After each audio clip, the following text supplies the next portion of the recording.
Welcome to the most important shift in the computing history.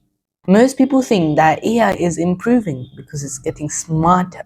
But that is not what is actually happening. What is actually happening in 2026 is far more important. AI is splitting into specializations. We are no more in the era of chatbots that does everything. That era is over. Instead, now we have a full ecosystem of trained and intelligent systems, each tuned and optimized for a special type of thinking. Some are built for creativity, some are built for truth, some are built for speed, some are built for enterprise control. And if you still treat all AI tools the same, you're already behind. Because the real advantage in 2026 is not accessing to the AI, it is which AI to use for which mental task. For many years, tech companies chased for one idea, the God AI model, which can do everything. Write like a novelist, code like a senior engineer, think like a scientist, and search like Google. But reality broke that idea. Because intelligence is not one dimensional. A model that is creative is often less precise. A model that is highly precise is less imaginative. A model that is deeply safe is often less flexible. So instead of one perfect system, we got specialization. And that changed everything. Now the question is no longer which AI is the best. It is which AI is best for this specific type of thinking. In this series, we are analyzing the 6 main dominant AI models of 2026. ChatGPT, Creative Journalist; Claude, Analytical Precision Model; Gemini, Ecosystem plus Real-Time Management; Perplexity, Verified Search Engine; DeepSeek, Logic and Code Specialist; Microsoft Copilot, Enterprise Automation System. Each one represents a different type of brain. Think of it like this. If AI system were employees in a company, then ChatGPT is your creative director, Claude is your senior consultant, Gemini is your operation assistant, Perplexity is your research librarian, DeepSeek is your engineer, Copilot is office manager. None of these replace each other. They work together. Here's the truth, what most people miss out. The most valuable thing in 2026 is not prompting. Well, it is valuable, but before you can prompt, need to know which AI to use. And if you don't know that, then you can't enter a prompt. So that skill is known as AI orchestration. For example, you don't ask ChatGPT to breaking news. You don't ask Perplexity to write a viral script. You don't ask DeepSeek to design branding.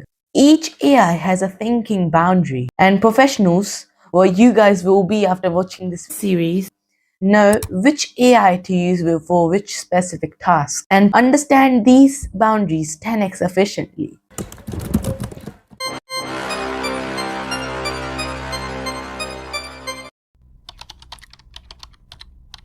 Now we begin with ChatGPT. This is the most common entry point for most users in 2026. Not because it is the most accurate, not because it's the most fastest, but because it's the most versatile creative thinker. If AI tools have human personalities, then ChatGPT would be the starter founder, creative strategist, improvisation thinker, idea machine. It thrives in ambiguity. Where other systems hesitate, ChatGPT generates.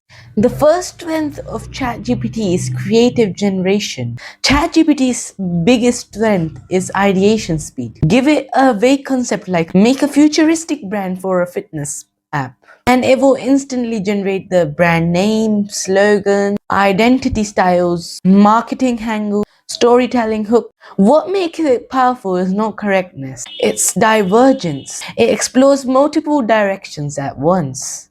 This makes it extremely valuable in content creation, formal tone, marketing, script writing, brainstorming sessions, early stage product design. The second strength of ChatGPT is language flexibility. ChatGPT is still the most emotionally expressible AI. It can shift between casual tone, persuasive tone, formal tone, storytelling tone, humorous tone, with just minimal instructions. This flexibility is why it dominates YouTube scripts, ads, social media content, and lastly, storytelling workflows. It understands not just language but style switching. The third strength of ChatGPT is Canvas workflow. One of the biggest updates in ChatGPT's Canvas style interaction. Instead of one-shot replies, ChatGPT now acts like a document editor. This changes everything. You can adjust tone in sections, refine scripts in real time. Writers especially benefit because it removes the need to constantly rewrite the full responses. The fourth strength of ChatGPT is multimodal intelligence. ChatGPT is no longer just text-based. It now processes images, documents, voice inputs, structured data. Its voice layer is particularly advanced. It can detect urgency, frustration, excitement, and hesitation. This allows more natural human attraction. It feels less like a typing to a chatbot and feels like talking to an assistant. Now, let's move to some weaknesses of ChatGPT. The first weakness is confident hallucination. Now, the critical limitation. ChatGPT sounds correct even though it's telling the wrong answer sometimes. It may invent sources, fabricate statistics, generate fake situations, produce false technical claims, and it does so confidently that even though it's telling the wrong answer, we believe it most of the time. This makes it dangerous in academic research, legal writing, medical reasoning, and financial decisions. The core issue is not ignorance, it is overconfidence under uncertainty. The second weakness of ChatGPT is the verbosity problem.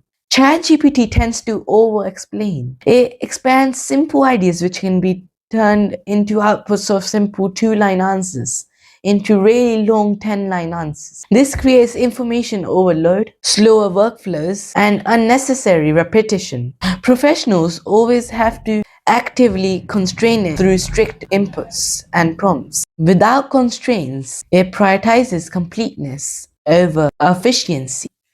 The third weakness is reliability in high-stake tasks. In high-stake environments, ChatGPT struggles with consistency, not because it lacks knowledge, but because it optimizes for fluency over verification. That means good-sounding questions and answers might be wrong. Confident tone can hide uncertainty. Creative feelings might replace factual accuracy. This is why it is rarely used alone in enterprise critical workflow. Let's come to the end of the ChatGPT part and look at its summary.